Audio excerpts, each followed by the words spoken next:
अगर तुम चाहते हो कि तुम जल्दी से एज ना करो, जल्दी से बुढ़े ना हो, तो सुनो, ये तुम्हारे लिए है।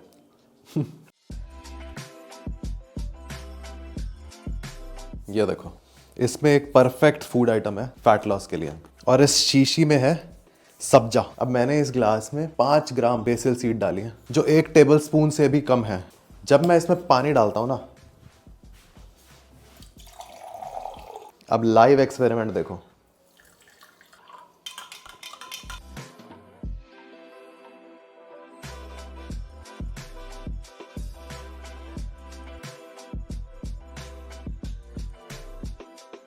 अब ये सब्जा के बेसिल सीड 5 मिनट में देखो कितनी फूल गई। अब एज सच फैट लॉस से कोई डायरेक्ट कनेक्शन नहीं है इसका, बट इस क्वांटिटी ऑफ सब्जा सीड में सिर्फ और सिर्फ 22 कैलोरी हैं। अब जब ये अच्छे से फूल जाएंगी ना, तो ये पूरा ग्लास भर जाएगा इससे। अब मैं इसको फैट लॉस के लिए बस इसलिए अच्छा बता रहा हूँ क्योंकि थोड़ी सी कैलोरीज में बहुत सारा क्वांटिटी ऑफ खाना हमें मिल जाता है। पर अब एक ऐसा गंदा नेगेटिव एक साइड इफेक्ट हो सकता है जिससे लोगों की पता नहीं, बट एक केस मुझे पता है कि एक आदमी की डेथ भी हो गई थी इससे, क्योंकि ये बहुत ज़्यादा पानी एब्जॉर्ब करते हैं। चिया सीड हो गया या फिर ये सब्जा हो गया, उस बंदे ने भिगो के ना खा के ना सूखी खा ली थी ये, और वो गले में जाके उसने पानी सारा मॉइस्चर एब्जॉर्ब कर लिया और वो फूल गई और सब ब्लॉक हो गया अंदर। और वैसे अगर तुम्हें इसको ओट्स में नहीं मिलाना है तो ऐसे ही पानी में भिगो के रख दो और सुबह उठ के इसको ऐसे ही पी लो। और बाकी चीज़ें एकदम बेसिक हैं। 50 gram of oats, 15 gram of pumpkin seed और वाटरमेलन सीड का मिक्सचर। अब ये चिया और बेसिल सीड का मिक्सचर कैसा लग रहा है? जेली जैसा, जेली ही है ये। 50 grams of blueberry and lastly 150 ml of दूध। अब ये देखो इन सीड्स का फ़ायदा। इस बाउल में अराउंड 400 कैलोरीज है और 400 कैलोरीज में पूरा भर गया ये।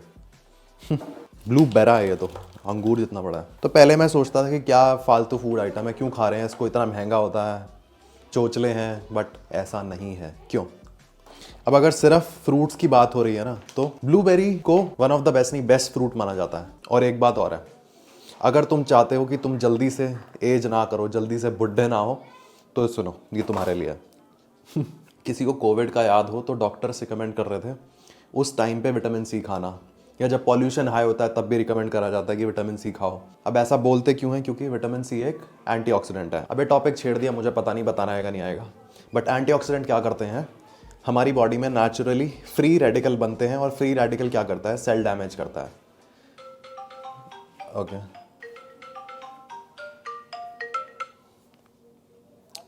हेलो, क्या बात कर रहे हो? बस 2 मिनट आपसे बात करनी थी। हाँ बोलो। अरविंद केजरीवाल का फ़ोन था, रोज़ फ़ोन करता है, पीछे ही पड़ गया। तो मैं कहाँ था? एक आसान भाषा में बताता हूँ। फ्री रेडिकल एक ऐसी चीज़ है जो हमारी बॉडी में नेचुरली बन रही है, और वो एक रीज़न है तुम्हारी एजिंग के पीछे भी, और कोई तुम्हें डिजीज़ होता है उसके पीछे भी। कैसे? अब मान लो किसी की बॉडी में कोई सेल डैमेज हुआ और वो आगे जाके किसी बीमारी में भी कैंसर का फॉर्म ले रहा है, और फ्री रेडिकल क्या करेगा? उसको और ज़्यादा स्पीड अप कर देगा एक तरह से। और एंटीऑक्सीडेंट क्या कर रहा है? उस फ्री रेडिकल को रोकता है और उस सेल डैमेज को भी होने से रोकता है। और अब इसका एजिंग से कनेक्शन कैसे है? तुम्हारी डाइट में जितना ज़्यादा एंटीऑक्सीडेंट होंगे ना, उतना तुम स्लो एज करोगे। अब काफ़ी बार तुमने देखा होगा कुछ लोग बहुत बुढ़े होके भी 40 के होके भी 40 के नहीं लगते, और कुछ लोग होते हैं जो 20 के होके भी 30-40 के लगने लग जाते हैं। 40 के तो नहीं, मतलब 20 के होके 30 के लगने लग जाते हैं। और वो चीज़ सिर्फ और सिर्फ सेल डैमेज की वजह से होती है। और इन फ्री रेडिकल को बढ़ाने के लिए तुम क्या कर सकते हो, जो कि नहीं करना है? स्मोकिंग कर ली, दारू पी ली, अनहेल्दी कुछ भी खा लिया। और ऐसा नहीं है कि एक बार अनहेल्दी खाने से ही टिश्यू डैमेज हो रहा है। जितनी बार तुम खाओगे ना, वो चीज़ काउंट होती रहेगी, और वही एक्यूमुलेट होके डिसाइड करेगी कि तुम कितनी जल्दी बुढ़े होते हो। बाल सफ़ेद हो रहे हैं, रिंकल्स आ रहे हैं, या फिर और भी कोई चीज़ हो गई जो एजिंग का एक तरह से साइन है, वो इसी वजह से हो रहा है कि तुम्हारा सेल डैमेज हो रहा है। अब इन शॉर्ट, बेस्ट चीज़ जिससे, वन ऑफ द बेस्ट जिससे तुम एजिंग को स्लो कर सकते हो और बुढ़े होके बुढ़े नहीं दिखोगे, अपनी डाइट में एंटीऑक्सीडेंट बढ़ा दो। अब इसको मैं परफेक्ट ब्रेकफास्ट क्यों बोल रहा हूँ, उसके पीछे ये भी एक रीज़न है। ब्लूबेरी की बात करूँ, अच्छा एंटीऑक्सीडेंट सोर्स है। पम्पकिन सीड हो गई, वाटरमेलन सीड हो गई, चिया सीड हो गई, और ये बेसिल सीड हो गई, ये भी एक बहुत अच्छा सोर्स है एंटीऑक्सीडेंट का, और इसीलिए मैं इसको एक परफेक्ट ब्रेकफास्ट बोल रहा हूँ, क्योंकि एक तीर से दो निशाने हो रहे हैं। मैक्रोज भी पूरे हो रहे हैं, बॉडी भी बनेगी और हेल्थ भी अच्छी रहेगी, और एंटी एजिंग वाला फैक्टर तो है ही। और अब ये देखो, इसमें है अगेन हमारी, एक सेकेंड, 1 किलो का पैक ऑफ चिया सीड्स। ये एक बॉक्स मैंने 1 किलो का लिया है 350 का, और एक बार में मैं 10 ग्राम खाऊं तो पर सर्विंग कॉस्ट क्या रही, फोकस, 2 रुपये से भी कम की पड़ रही है मुझे पर सर्विंग, जो कि 10 ग्राम खा रहा हूं मैं। अगर तुम 5 खाओगे तो 1 रुपये की भी नहीं पड़ेगी। एंड मेरे अकॉर्डिंग चिया सीड्स खानी ही खानी चाहिए, और वैसे भी कोई क्यों नहीं खाएगा, ना ही बजट इशू पड़ेगा। आज 2 रुपये की पड़ रही है एक सर्विंग, और उस 2 रुपये की सर्विंग में तुम्हें दुनिया भर का न्यूट्रिशन मिल रहा है। आओ किचन में वापस। चिया सीड्स के साथ साथ मेरा न्यूट्राबे का सप्लीमेंट स्टैक भी आ चुका है। इसके अंदर आई हैव सिर्फ 2 आइटम, शिलाजीत एंड मेरा पर्सनल फेवरेट ट्राई ब्लेंड, वो भी स्ट्रॉबेरी फ्लेवर। और ये मेरा फेवरेट बस इसीलिए है क्योंकि इसमें हाइड्रोलाइज्ड, आइसोलेट और कंसंट्रेट तीनों वे का एक ब्लेंड है, और उस चीज़ को कंसिडर करते हुए इसका प्राइस काफ़ी सही है।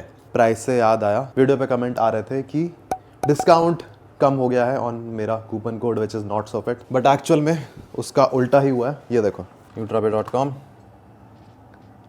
ट्राई ब्लेंड ही देखते हैं, ट्राई ब्लेंड, मैंने इसको कर लिया ऐड, फ्री मिल रहा है भाई कुछ तो, चलो सही है। अब अगर मैं कूपन कोड लगाता हूँ which is not so fit, मिल गया डिस्काउंट, 172 का मिला। पहले क्या होता था, अमाउंट ऑफ डिस्काउंट ना सेम ही रहता था इस कूपन पे, मतलब चाहे तुम 1 बॉक्स खरीदो चाहे तुम 10 बॉक्स खरीदो, 100 रुपये ऑफ तो 100 ही रुपये ऑफ मिलेंगे तुम्हें बस पूरे टोटल अमाउंट पे।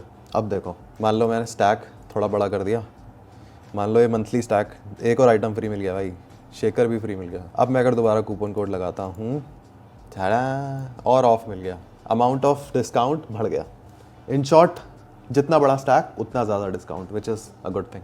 तो न्यूट्राबे के इस प्रोडक्ट का लिंक मैं दे दूंगा in description, and obviously coupon code not so fit use कर सकते हो फॉर एडिशनल डिस्काउंट।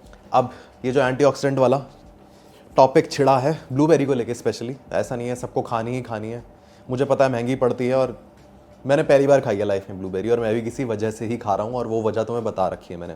अब एक सस्ता ऑप्शन और सेकंड बेस्ट ऑप्शन हो गया अनार। अनार खा सकते हो तुम एंटीऑक्सीडेंट के लिए, और इन जनरल सभी फ्रूट्स वेजिटेबल्स में, इन शॉर्ट वीगन डाइट में एंटीऑक्सीडेंट होते ही होते हैं। तो ज़रूरी नहीं है जो मैं खा रहा हूँ उसको ही देख के तुम्हें एंटीऑक्सीडेंट ऐड करने हैं, अब तुम्हें खुद देखना है न्यूट्रिशन वाइज तुम्हारे एरिया में क्या अच्छा मिल रहा है। एग्जाम्पल उड़ीसा का इसलिए ले रहा हूँ, वहाँ पे कोकोनट वाटर मिलता है, कोकोनट वाटर मतलब नारियल मिलते हैं पानी वाले, और एक नारियल भी एक अच्छा सोर्स है एंटीऑक्सीडेंट का। वहाँ पे नारियल 10 रुपये का मिल रहा था मेरे को, और यहाँ पे मैं मिल लेता हूँ मे बी 50-60 रुपये का मिलता है मुझे, बहुत डिफरेंस आ गया। इन शॉर्ट, तुम्हारे एरिया में जो चीज़ सही मिल रही है बजट के अकॉर्डिंग तुम्हारी खाओ, और पैसा बहुत है तो फिर तो जो मर्जी खाओ भाई। और यही वन ऑफ द रीज़न है कि मैं ये सुबह मीठा जहर पीता हूँ जिसके अंदर ये सब चीज़ें मैं स्क्रीन पे डाल दूँगा। अब एक बात और बोलनी है मुझे, वैसे अच्छा हुआ मैंने एजिंग वाला चैप्टर छेड़ा। अब पता नहीं, अगर तुम्हें कोई डेडिकेटेड वीडियो चाहिए ना इस बारे में तो मैं बना सकता हूँ, क्योंकि आजकल मैं बहुत ज़्यादा कंज्यूम कर रहा हूँ कंटेंट इस बारे में, स्पेशली ब्रायन जॉनसन को लेके। अब एक नेगेटिव चीज़ क्या है हमारी सोसाइटी में, जब तक लोग एकदम मजबूर नहीं हो जाते ना कि हाँ अब कुछ नहीं हो सकता तब तक हेल्थ को सीरियसली नहीं लेते। एज जब एज हो जाती है लोगों की, तब वो वर्कआउट शुरू करते हैं या पार्क जाना शुरू करते हैं, कुछ फिजिकल एक्टिविटी शुरू करते हैं, पेट कम करना है, कुछ भी हो गया। अब जो भी चीज़ें मैंने तुम्हें बताई ना, हो सकता है एक बंदा यहाँ से सुन के यहाँ से निकाल दे, बट एक दिन तो बुड्ढे हो गए तुम भाई। एक टाइम ऐसा आएगा जब तुम्हें वो जो एजिंग के क्या बोलेंगे, एजिंग के साइन दिखने लगेंगे, तब तुम्हें मेरे वीडियो या फिर ये वाला टॉपिक याद आएगा। तो बेस्ट चीज़ क्या है कि अभी से पकड़ लो भाई इसको। ये मैं इसलिए बोल रहा हूँ क्योंकि एज फैक्टर वाली ही बात लें और बॉडी बिल्डिंग की ही बात ले लें। शुरू में जब बिगिनर होता है बंदा, कोई ध्यान नहीं देता है, पर जब रिज़ल्ट दिख जाते हैं तब लोग पूछने लगते हैं कैसे करा, क्या करा। पर वो एकदम से नहीं हो सकती चीज़, क्योंकि उसके पीछे कई सालों की मेहनत होती है। अब सेम अगर कुछ टाइम बाद मैं इस चीज़ पे स्टिक रहा और 30, 35, 40 का होके भी मैं अगर 40 का ना लग के कम एज में लगूंगा तो बढ़िया ही है। मतलब सिर्फ विजुअली भी नहीं, फिज़िकली और इंटरनली भी। और उस टाइम पे कोई मेरे से फिर ये चीज़ पूछेगा तो कुछ नहीं कर सकते फिर तुम। वही बात हो गई, तबीयत ख़राब हो गई तब डॉक्टर याद आ रहा है, उससे पहले हेल्थ के लिए कुछ करा नहीं। और मैंने तो अभी से ही शुरू कर दिया करना। और वैसे भी अब मेरी डाइट सिर्फ और सिर्फ बॉडी के अराउंड, बॉडी कह रहा हूँ, बॉडी बिल्डिंग के अराउंड नहीं घूमती। छोड़ो, टॉपिक ख़त्म करते हैं। बस पता है तुम्हें क्या बोलने वाला हूँ मैं। अब एक ऐसा अपडेट जो मन नहीं है देने का, but it is what it is. Almost 15 दिन बीमार रहा हूँ, बुखार ये वो आइसक्रीम बहुत महंगी पड़ गई मुझे खानी। ये बात मैं क्यों शेयर कर रहा हूँ, अब ये नहीं बता रहा हूँ कि मैं बॉडी ख़राब हो गई है, मैं अपने मतलब रो नहीं रहा हूँ इस चीज़ को लेके। अब कई लोगों को ये फिज़िक बहुत अच्छी लग रही होगी, कईयों को बहुत बेकार लग रही होगी। अच्छी किसको लग रही होगी? जिसकी फिज़िक मेरे से, जो बिगिनर है उसको ये फिज़िक अच्छी लग रही होगी। पर जिसकी फिज़िक मेरे से अच्छी है वो बोल रहा होगा या तो हाँ ठीक है। अब कल क्या हुआ, मैं दंगल देख रहा था, दंगल नहीं देख रहा था, दंगल की वो क्लिप मेरे सामने आई जिसमें आमिर खान, वो ऑफिस वाली फाइट नहीं होती, उसको पटकता है ऑफिस में।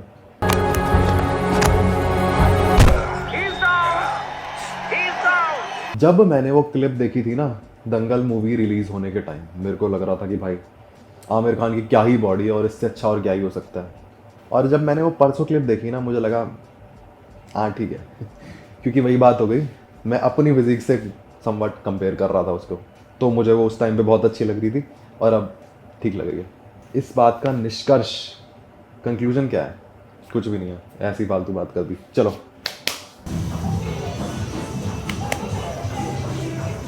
अब मुझे पता नहीं किसी ने ये चीज़ एक्सपीरियंस करी है या नहीं करी है, पर मेरे साथ कुछ टाइम से क्या हो रहा था, लेटरल रेज में स्पेशली जो मैं चेस्ट सपोर्टेड लगाता हूँ ना, फील आना एकदम बंद हो गया था। शोल्डर फील ही नहीं हो रहे थे। इवन तो सोरनेस रहती थी, पर ट्रेनिंग के टाइम में पता ही नहीं लगता था मैं क्या ट्रेनिंग कर रहा हूँ। वेट उठ रहा है बस, और क्या मसल यूज़ हो रही है उठने में कुछ पता नहीं लग रहा था। अब ये पता नहीं सही है या नहीं है, बट आज मैंने क्या किया, जो मैं पहले एक्सरसाइज करता था ना 1-2 साल पहले थी, वो भी एक चेस्ट सपोर्टेड ही, बट वो एक सुपर सेट था चेस्ट सपोर्टेड की 2 एक्सरसाइजेज का।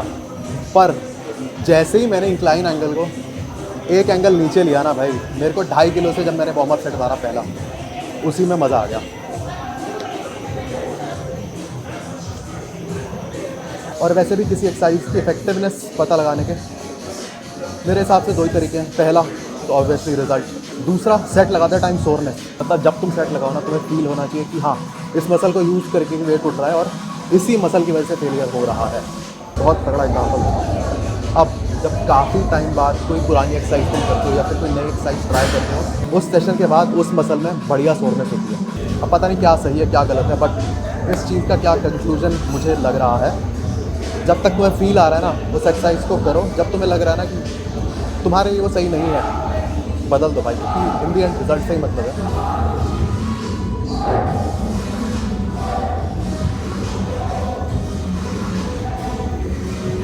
और मैं कुछ टाइम पहले एक क्लिप याद आ गया मुझे, सैम सुलेक और उर्स, और आज मुझे नहीं पता प्रोनाउंसिएशन, तो उस क्लिप में ये दोनों यही डिस्कस कर रहे थे कि तुम्हारी मसल को थोड़ी पता है तुम कितने सेट लगा रहे हो, कौन सा एक्सरसाइज कर रहे हो, क्या कर रहे हो, उसको तो बस स्टिमुलस से मतलब है, चाहे वो कैसे भी हो। अब मुझे लगता है मैंने अपना पॉइंट कवर अप कर दिया है। मैं इस बात पे बोलता रहूँगा ना, मैं 1 घंटे बोल देता हूँ, बंद कर दिया इसको।